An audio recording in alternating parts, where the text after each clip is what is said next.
एक बार की बात है। एक हरे भरे घने जंगल में एक नन्ही चिड़िया रहती थी जिसका नाम था चिरपी।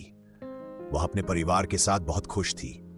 एक दिन चिरपी ने जमीन पर एक चमकता हुआ सिक्का देखा। उसने सोचा, अगर मैं ढेर सारी चमकदार चीजें इकट्ठा कर लूं तो मैं सबसे अमीर चिड़िया बन जाऊंगी। उस दिन से चिरपी ने अपने रोज के कामों को भूलकर सिर्फ चमकदार चीजों को ढूंढना शुरू कर दिया। वह अब अपने घोंसले की देखभाल नहीं करती थी, अपने भाई बहनों की मदद नहीं करती थी और उड़ने की प्रैक्टिस भी छोड़ दी थी। कुछ दिनों बाद बरसात का मौसम आ गया। चिरपी का घोंसला कमजोर हो चुका था और उसमें कई छेद थे। उसके पास खाने के लिए भी कुछ नहीं था और कोई पक्षी उसकी मदद को नहीं आया। चिरपी बहुत दुखी हुई। वह ठंडी और भीगी हुई बारिश में अकेली बैठी रही। तभी एक बूढ़ा और बुद्धिमान उल्लू वहां से गुजरा। उसने चिरपी को देखा और प्यार से कहा, सच्ची अमीरी चमकदार चीजों में नहीं बल्कि देखभाल, दयालुता और मेहनत में होती है। चिरपी को अपनी गलती का एहसास हुआ।